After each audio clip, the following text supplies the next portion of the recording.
La fotosíntesis es un proceso metabólico por el cual, con uso de energía solar, se transforman dióxido de carbono y agua en moléculas de azúcar, necesarias para la respiración celular, y a su vez libera oxígeno, que puede ser usado para otros procesos o ser liberado a la atmósfera. La aparición de organismos con organelos con pigmentos capaces de absorber la energía solar se dio hace millones de años, dándole la capacidad de obtener su alimento sin necesidad de depender de otros organismos. Al mismo tiempo, aumentó la concentración de oxígeno disponible en el medio, lo que impulsó la aparición de más organismos. La fotosíntesis es un proceso de suma importancia para no solo los organismos que la realizan, sino para todos los organismos que dependen del oxígeno para realizar su respiración. Los organismos fotosintéticos ingresan al ecosistema carbono fijo y energía química, además de la liberación de oxígeno ya mencionada. Estos organismos jugaron un papel muy importante en el desarrollo de la vida como la conocemos hoy en día.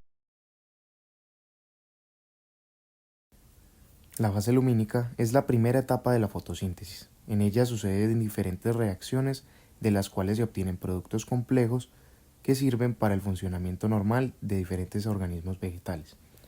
En la fase luminosa podemos encontrar procesos de absorción de luz, los cuales suceden en las unidades destinadas para esto en la célula vegetal, llamadas cloroplastos, donde unos sacos internos de estos llamados tilacoides absorben toda la energía solar o gran parte de ella gracias a un compuesto denominado clorofila. A partir de esta absorción se logra la producción de diferentes compuestos como la glucosa y el oxígeno. Estos compuestos son fundamentales para el funcionamiento normal de la planta y adicionalmente en un medio externo para los organismos vivos y para nosotros los seres humanos, debido a que utilizamos ese producto de oxígeno para el beneficio y para poder cumplir nuestras funciones naturales en la biosfera. Adicionalmente encontramos que la gran mayoría de los productos de la fase lumínica también son utilizados en la fase oscura, más bien reutilizados, puesto que son fundamentales en el proceso del ciclo de Calvin y algunos otros ciclos cumplidos por la fotosíntesis, como ya se dijo anteriormente, en la fase oscura. Ahora continuamos con la fase oscura. La fase oscura es la segunda etapa de todo este proceso de la fotosíntesis, la cual recibe su nombre debido a que no necesita la presencia de luz para poder ejecutarse. Eso no significa que solamente ocurra en la noche, puede ocurrir directamente en el día, solamente de que no necesita de los rayos solares para poder funcionar, a diferencia de la fase lumínica. Y aunque esta no necesita de los rayos solares, sí es totalmente dependiente de la fase lumínica, debido a que algunas de las moléculas que utilizan son productos de la fase lumínica. Por lo que si las plantas no tienen una buena cantidad almacenada, ya sea por los efectos en el ambiente como mucho polvo, quizás humo o cenizas, se reduciría la capacidad de procesar en la fase oscura. En la fase oscura existen diferentes tipos de ciclos y estos varían de la planta que se hable. El día de hoy hablaremos del ciclo C3 o ciclo de Calvin, y debido a que principalmente se da en el 85% de las plantas.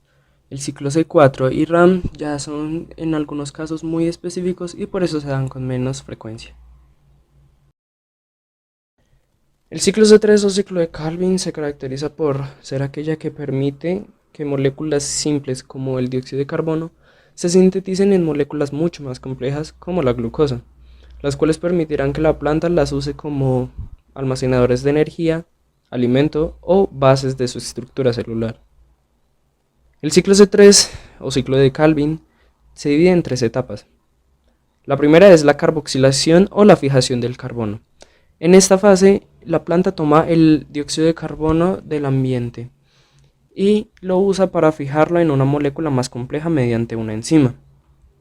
Luego tenemos la fase de reducción, en la cual el producto de la primera fase se utiliza para interaccionar con las moléculas de la fase lumínica, que son el ATP y el NADPH. Luego tenemos la fase de la regeneración, en la cual se busca un proceso de ganancia y equilibrio. Ganancia porque las nuevas moléculas pueden ser utilizadas para almacenar energía, ser bases de la estructura celular o el propio alimento de la planta, y equilibrio para poder volver a hacer el proceso del ciclo de Calvin, que sería volver a la primera fase. En la primera etapa, fijación, la ribolosa 1,5-bifosfato se mezcla con el dióxido de carbono, que tienen que reaccionar y forman unos fosfogliceratos. Estos fosfogliceratos vuelven a reaccionar con moléculas de ATP.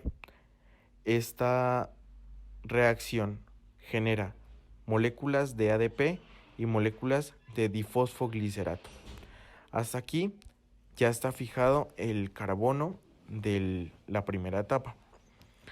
En la segunda etapa, la reducción, estas moléculas de difosfoglicerato reaccionan con moléculas de NADPH que están cargadas positivamente. Estas moléculas ya se habían generado en la etapa lumínica de la fotosíntesis, generando moléculas de gliceraldehídos. Estas moléculas de gliceraldehídos se van a dividir una en menor cantidad para la generación de glucosa y las demás van a seguir en la etapa de regeneración. En la etapa de regeneración, los gliceraldehídos que subieron se convierten en ribulosas 5-fosfatos. Y estas ribulosas reaccionan con otras moléculas de ATP y aquí ya el ATP no genera otras moléculas, sino que vuelve a generarse en ribulosa 1,5-bifosfato. Cabe aclarar que para que el ciclo de Calvin genere una molécula de glucosa es necesario que dé 6 vueltas.